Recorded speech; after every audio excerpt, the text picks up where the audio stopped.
Hi, I'm JJ. Welcome or welcome back. This is my contribution to Nonfiction November. I read some pretty interesting things, listened to some really great things. I wanted to start with The Woman They Could Not Silence by Kate Moore. She's the one who wrote Radium Girls, and she is going to, from now on, always be one of my immediately, instantly buy or read authors. I just really love the research and impact she puts into her stories.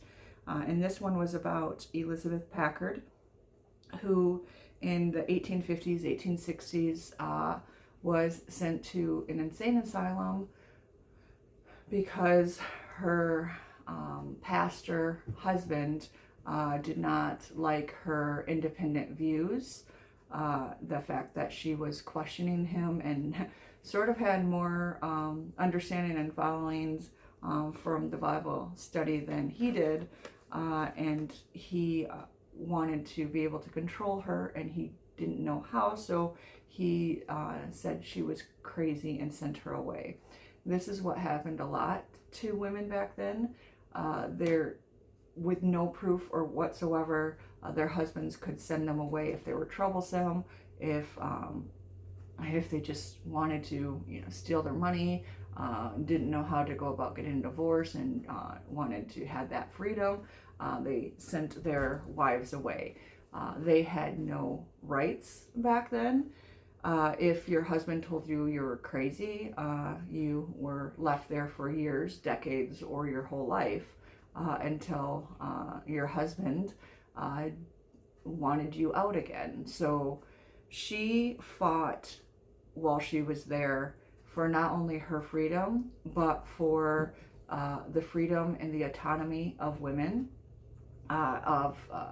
She was a very big advocate of women's rights, especially spousal rights, and also people of color. She was a huge advocate against or for abolition, against slavery. And this, coincided, her time in the hospital corresponded with the Civil War. So there was that parallel there, where she was fighting for freedom and understanding that so were the enslaved people. And what was interesting is the racism mentioned back then in regards to being deemed sane or insane. They said a lot of people of color were not insane. They were only insane if they were newly freed black people who wanted their freedom, or slaves who were trying to fight for their freedom. The very definition of their insanity, when they said that they were insane because the answer was freedom, that is what made them insane, was the argument, because they said that enslaved people were actually happy and insane, and sane, not insane. They were happy and sane, and slavery was good for them. It was a benefit to them, and to not want that, to request your freedom, to fight for your freedom, was the very definition of insanity. They used that same thing for women. So just like Catch 22, Elizabeth was imprisoned in this insane asylum, and the more she got upset about her husband's treatment of her, the more she said that she was not insane, the more they took that as proof that she was insane, because a woman should submit to her husband, and she should agree that if the husband says that she's insane, then therefore she is insane. So to argue against that was what was her proof for her insanity, which is literal bonkers to me on both accounts. So she fought for years to try to get out of here, to try to be able to have access to her children. And there was a doctor there, and since he could not heal her, since she, fought him all along the way, he deemed her as incurable, essentially. So when she tried to have her different hearings to try to be released, he eventually gave in and said, yes, release her, not on the grounds that she was cured, but on the grounds that she was incurable and was causing a problem amongst her other inmates. Or not inmates, but essentially it was what they were. And so she was writing a story there. She was trying to write her story, and she was riling up the other women because they finally had a voice. They finally had somebody who listened and believed them. And so eventually, when she was fighting for her husband, against her husband, to try to get a divorce later on, to try to keep her freedom, she brought out all that stuff that the hospital was doing, and it led to an investigation of the hospital eventually. But when they knew that they were coming, so that doctor released a bunch of the ones who would pass, who were actually sane. He released a bunch of them so that when they were trying to establish if this hospital was corrupt or not, if it was having malpractice brought against it and stuff, they interviewed all the ones that were left that were actually insane. And so it made the doctor look good, that we're not doing anything wrong. These women actually do deserve to be there. So there was a lot of gaslighting and manipulation, and trying to prevent her from essentially showing the truth. And so she fought and she fought, and when she was going to try to get a divorce, because if she would have been declared sane, come home at any other time while they were still married, he could then again say she was crazy and send her back to a different hospital. So she was trying to get divorced from him, and she realized, I could save myself, or I can continue to fight the system and try to make it easier for other women to stand. So she was a remarkable woman who did a lot in the story about what happens during that time, and the lack of rights that women had, and especially spouses had, was horrifying. And it really correlates with reading about, the Victorian age and stuff from Victober, where you're seeing how little access women had, the restraints put on them, how they had to be, these pillars of society, the purity laws that were enabled. We're seeing the parallel of that here in the United States during that same time, with this woman fighting against it. And it was a fabulous story. I absolutely loved it, but I still love Radium Girls better. Both I would highly recommend. The next one that I read was Solido by Javier Zamora. And this was a memoir. He accounts the time when he was 9 years old, and he's El Salvadorian. And he immigrated from El Salvador to the United States to try to reunite with his family. His mother and sibling and his dad were already up here, so he was 9 and had to make the horrible journey alone. And he obviously wasn't alone. The story is such a great story about surviving and found family, and the reasons why we have this immigration problem in the United States, because there's so many places that so El Salvador itself is there's a lot of gang violence and everything there. And so he was trying to escape that. and not a lot of homes, and and or not a lot of jobs. And so his father left first to try to get a job in the United States, and then they eventually were trying to bring it all. But you understand the plight of so many people who are either trying to reunite with family, trying to have a better life with their family, and horrible risks that they put themselves in to get here. If I can remember the name of the poem that I'm thinking about, I'll put that as a link below, or at least mention the name of it. There was a fantastic poem.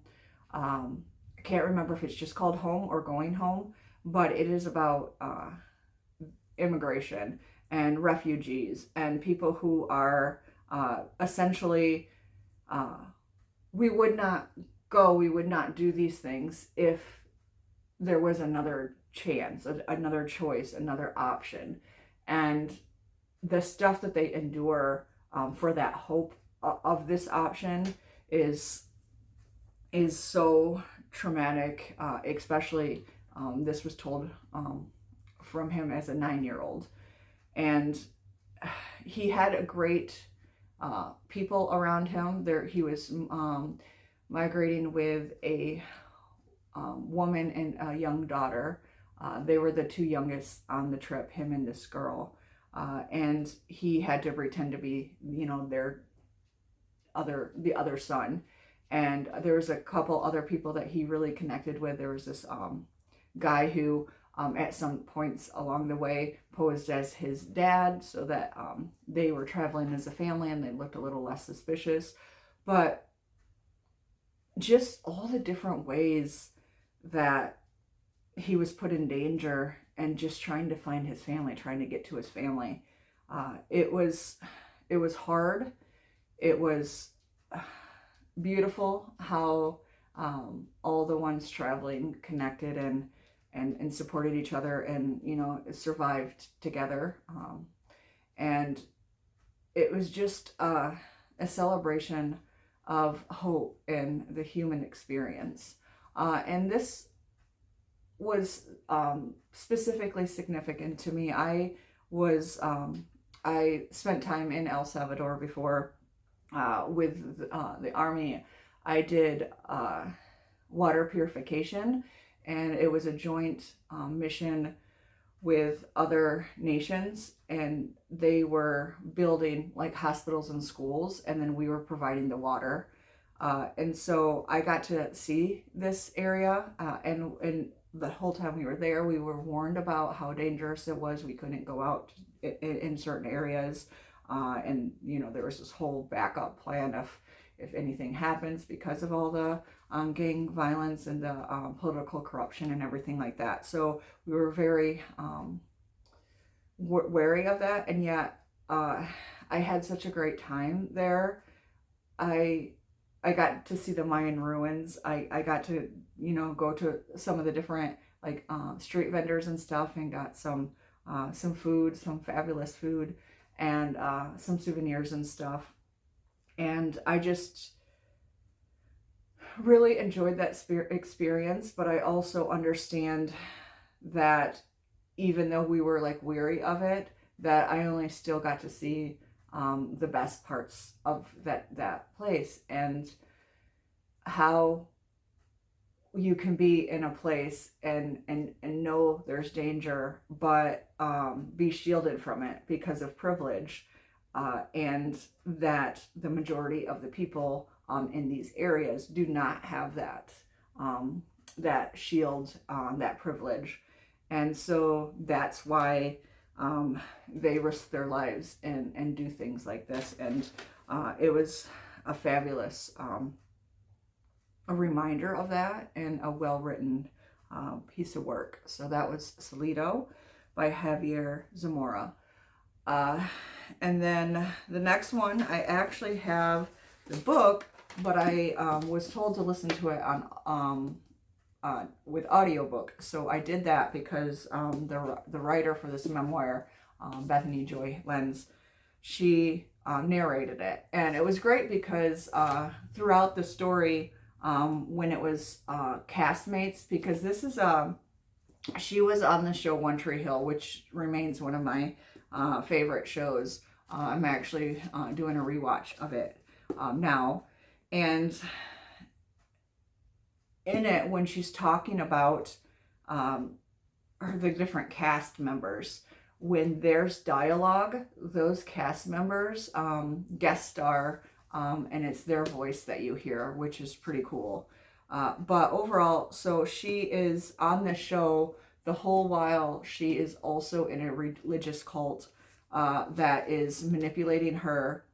And you get to see from point zero the way they go from, they were in a Bible study together. She was looking for, you know, community and acceptance and understanding. And she was trying to find her way as a Christian. And it was basically taken over by this manipulative guy who was basically run out of town from other churches and stuff because of his activity and what he was doing.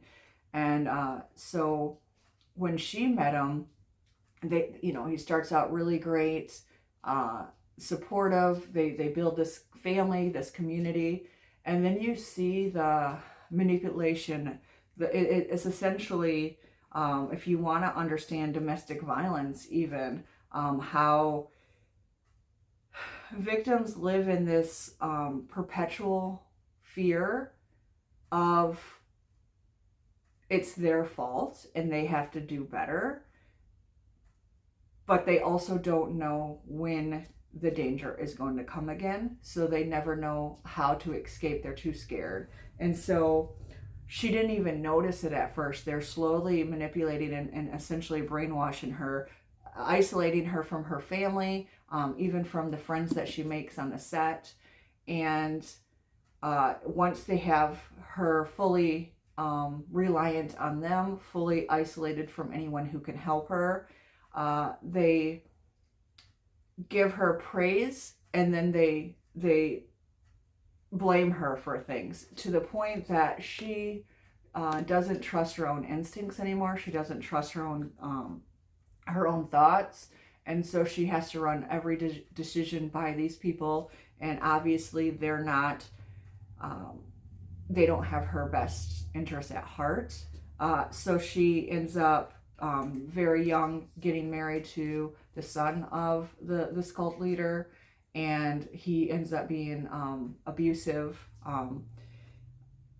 and definitely verbally and mentally just gaslighting her the whole time. And then eventually she also loses money. They convince her, when women submit to their husband, they know better for her. They're trying to help her. So all the money she makes doing this show, and she's making quite a bit, eventually she loses like $2 million. They steal like $2 million from her, in addition to getting her to invest in these projects that she's paying for, and then they're losing, but they're cheating as well. It's just so much that she doesn't realize is going on until she finally is able to see it for what it is, and then has to try to escape the cult, divorce her husband, keep her kid from this situation, and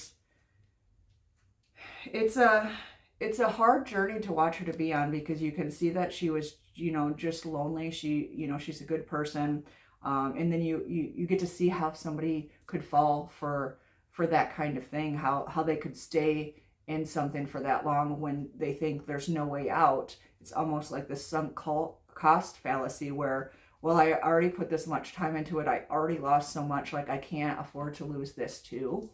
And it's an interesting way. She was so vulnerable and open in it, and so it was great to see from the inside how something like that can happen to anybody. And it just meant a little bit more to me specifically, because I really enjoyed her and that TV show. So the next one I did was a two-spirit journey by Amani Chakabi. And so two-spirit in indigenous culture is you basically have a male and female spirit inside of you. And so it's not quite non-binary or anything. It's just accepting that you have these two souls within you.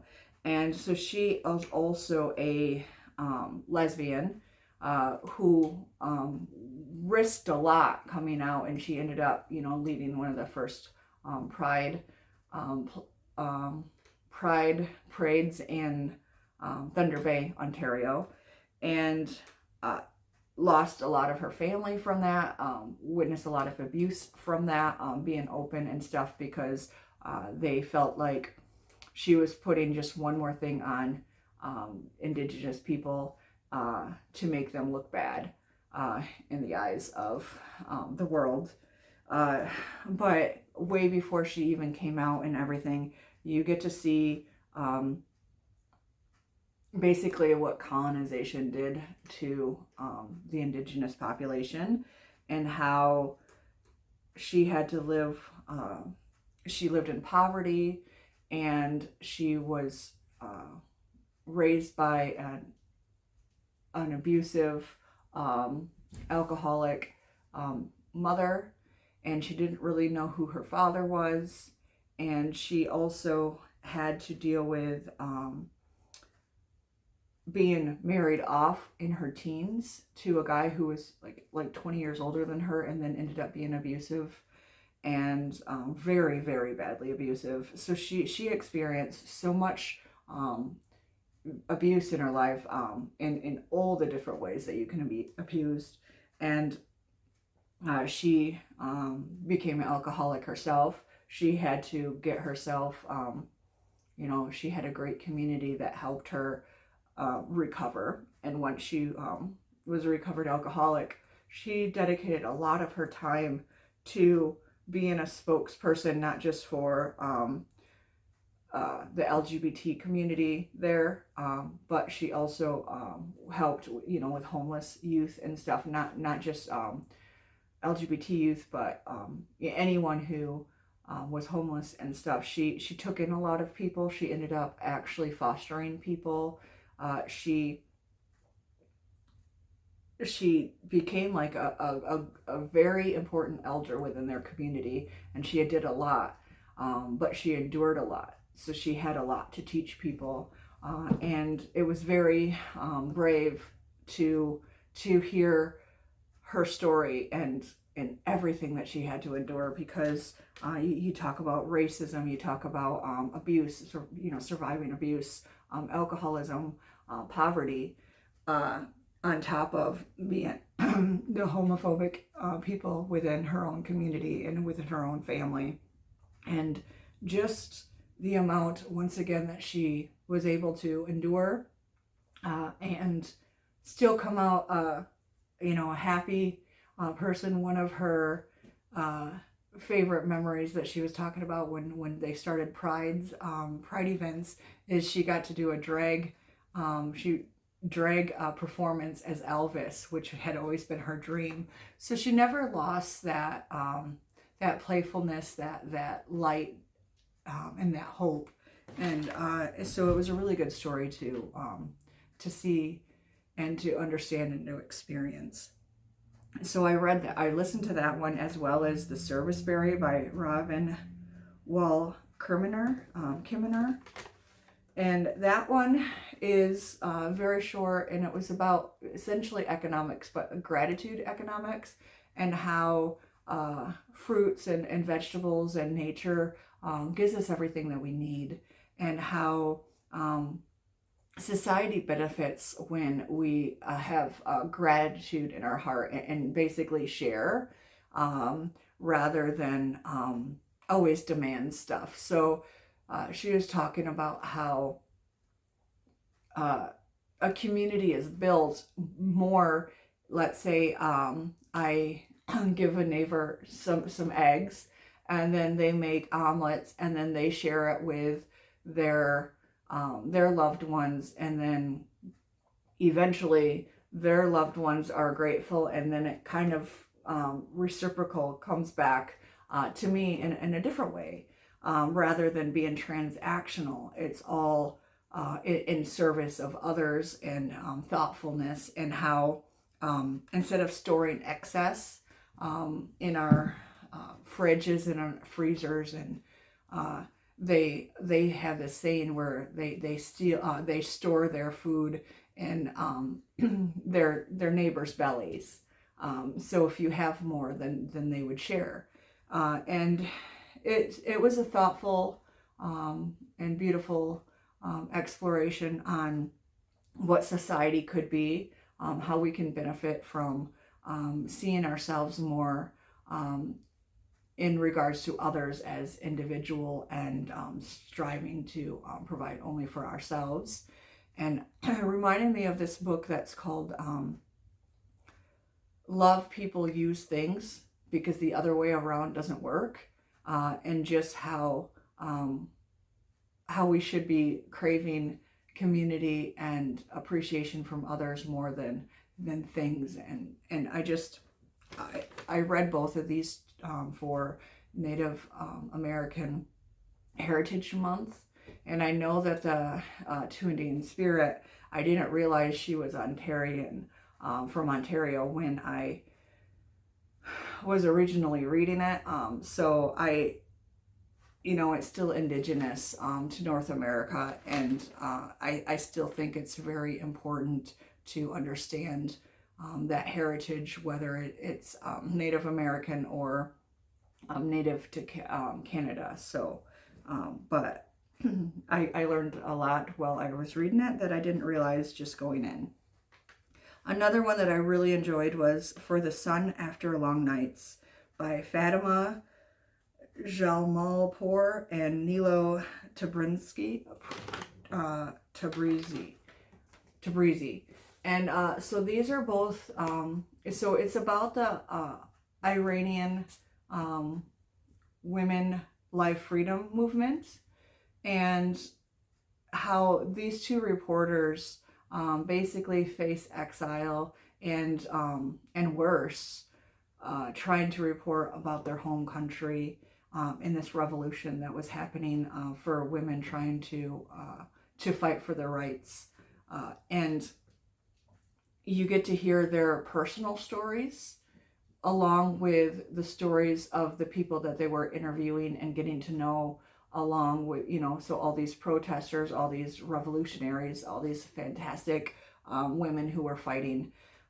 And it's very inspirational, it's very empowering, but it also, there's this urgency and sadness to it, because the more that they're excited about what's going on in their homeland, they're not able to put feet on the ground. They might not be able to see their families again if they continue reporting, but they want to get the news out to a wider audience to show this revolution and what's happening. And so they put so much on this truth that they're trying to reveal, that it ends up keeping them at a distance from the very thing that they're fighting for, because it's a risk to themselves and to their family that they continue reporting. And so all the women in this book were very inspirational, powerful. It's so great to see people stand up against oppressive regime, but also the community that they built amongst each other, how they're trying to support each other, just like in the other book with Elizabeth Packard, trying to not just get herself out of the mental institution, but trying to change things for all the women with her and all the women who might come after her. That's what the women in Iran are doing. It's for them and for all the generations after, that they're standing up and they're saying enough is enough. We want our freedom, we want our life, and it's a really well done book. And I listened to that on audiobook as well. So it does the 2 dual points, and the 2 authors, you'll get to hear them read their own points of view. So I really enjoyed that.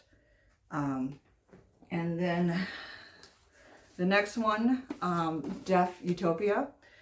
So I don't know. I don't watch reality television, so I didn't know that Niall DeMarco was involved in anything. But apparently he won and participated in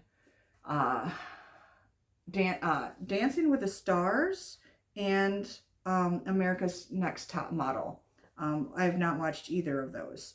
But what was fascinating about this book is, so yes, he did those things, which, you know, it didn't matter to me. I learned so much from this book, though. He's deaf, as well as his twin brother, his older brother, and both of his parents. And he was, I think it was 4th generation deaf in the family. And the culture that he gets to explore and teach us about here was absolutely fascinating.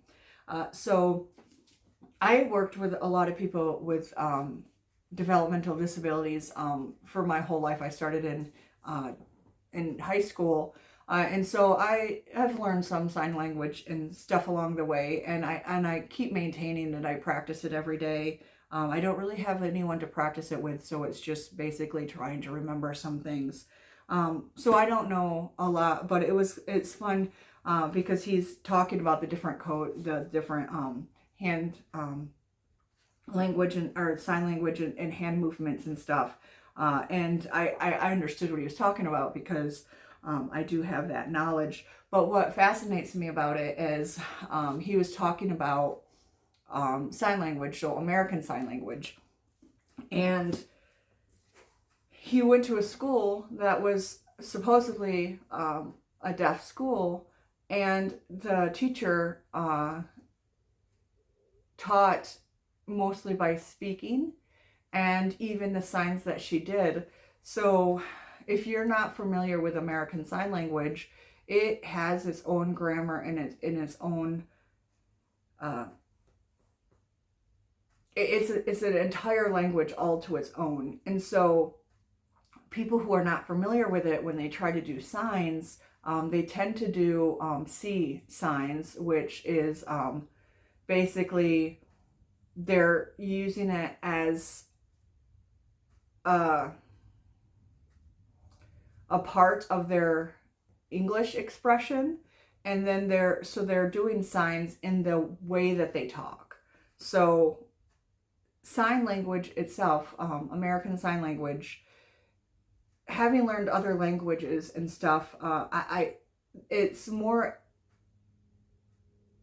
aligned with other cultures' languages rather than American English. So the grammar is different. So you can't sign it as you're talking because the signs would be separate. You would, store, me, go is different than I went to the store. And so if you're signing it the way that you would speak it, you're not doing American Sign Language, and you're making it harder for them to understand if they're not being able to speak in their language. And so at home, he and his family all used American Sign Language. He would go to school, and they would be forced to use hearing aids and try to listen to their teacher talk. And you either try to listen to her talk, don't catch everything, or you watch her signs and her signs are inaccurate, or she's only signing like a third of what she's actually saying. So it's really hard for him to go to school and be forced to learn one way when he learns naturally another. And that was at an actual deaf school. So imagine what it would be like going to a school that was not, even less accessible to you. And so the Americans with Disabilities Act didn't even take place until 1990. And prior to that, they were not taught much about deaf education. And so, unfortunately, and which I didn't know this part, was Alexander Graham Bell, who, telegraph, and then later the telephone is attributed to him, which he also didn't invent. Apparently, he bought the patent off of somebody who couldn't afford to patent it himself. So that is already bad.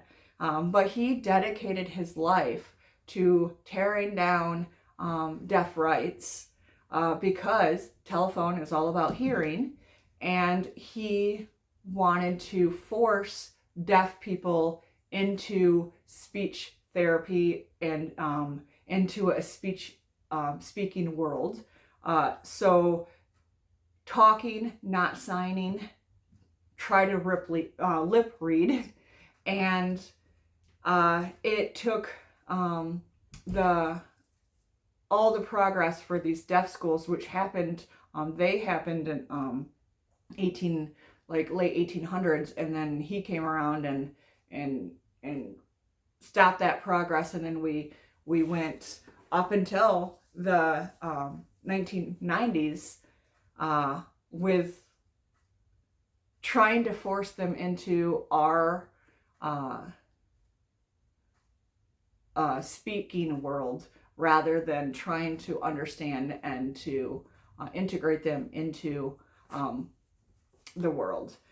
And I found that whole idea fascinating because it's always been something that's been very dear to my heart. Like I said, I was 17 when I started working with people with disabilities, and I have done it for years.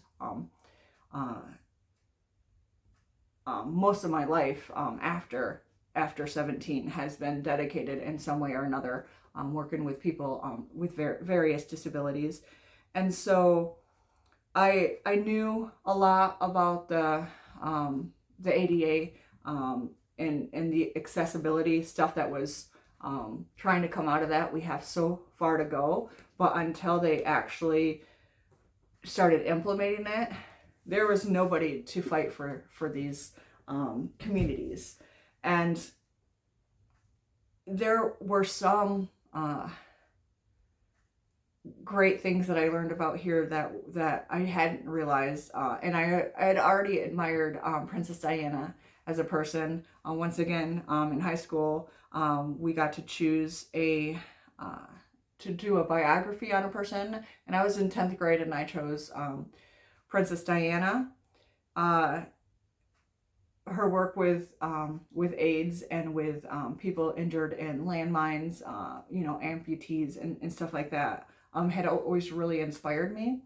But I didn't realize that she was also the first royal to learn British Sign Language and then use it publicly to try to bring awareness to the deaf community. So she's actually very well loved and respected within the deaf community for the advancements and the recognition she brought to their community. And they grieved her, her loss in 97. Can you imagine if she continued to fight for it, how much more advanced it would be? But his life itself was interesting to me. But the facts that he talked about within the culture and the community actually fascinated me more, because that is my passion and my personal experience. So I did enjoy this. I think I would have gotten more out of it had I actually known who he was. But it reignited my passion to continue reading and learning about ASL, as well as I want to, in 2026, read more books about people with disabilities. and also chronic illness and stuff like that. Just, I feel like as much as I see it in my everyday life, I don't so much dedicate time to reading about it. So I do want to fix that in the coming year. And then lastly, I have not finished, because I had a lot of other stuff I was reading, Say Nothing. And so this is the story of Northern Ireland during the Troubles. It's really good. It's just dense, so I haven't been able to get through it as much as quickly as some of the other things that I read this month. So I'll be continuing this on in December. I do enjoy it. I don't know much about this time period, but as you know from my other videos, I am fascinated with Irish history. And so just seeing the total segregation, which I didn't realize in Northern Ireland between the Irish, the Catholics, and the Protestants. And, you know, all my former interests in Henry VIII's time period and the Reformation and everything is coming to fruition in this. I didn't realize how in Northern Ireland, since it's part of the UK rather than Ireland, it is a majority Protestant there. And so the Irish Catholics who live there, they don't get the jobs. They don't get the good jobs. They can't go to the same schools as the Protestant ones do. And, you know, they live, you know, in more poverty. It's segregation, it's discrimination, and it also has this cultural significance because there are some groups who want to unite it with Ireland as a whole, and some who don't feel Irish at all. They feel more associated with England and the UK cause. And so you have these struggles, and then you have the Protestants in Northern Ireland who are on an island that the rest of Ireland is the majority is Irish, so they're the minority, but within their country of Northern Ireland, they're the majority. So it's this fighting, this constant fighting. They believe for survival. You know, if you know, they both feel like minorities. The Catholics in Northern Ireland feel like a minority in Northern Ireland, and then the Protestants there feel like a minority within the whole country. So you have this internal fight within themselves to fight their oppressors, to try to insert their power and their dominance, and try to basically keep the status quo in one way or another. And I find it utterly fascinating, but I also have so much to learn, and I am enjoying this book because not only does it give you that overview, but you get to see individual players within this conflict. And it all starts with this disappearance and murder of a mother of, I don't remember if she had 10 kids or if she had 10 surviving kids. Either way, she's a single mother. The husband had already died, and she gets basically taken out by guys with, you know, masks and stuff out of her house, and her children never see her again. So that's how it starts, and you're trying to figure out what her importance to this overall conflict is, and why they felt the need to kill her, to take her. And obviously I have a long way to go to find that out, but yes, it's interesting, it's fascinating, and it will be something I'm continuing to read during this month. So anyway, that is my nonfiction November wrap up. I do still have a couple of books that I'm working my way through, but I'll just include those on a different wrap up. Anyway, thank you and have a great day.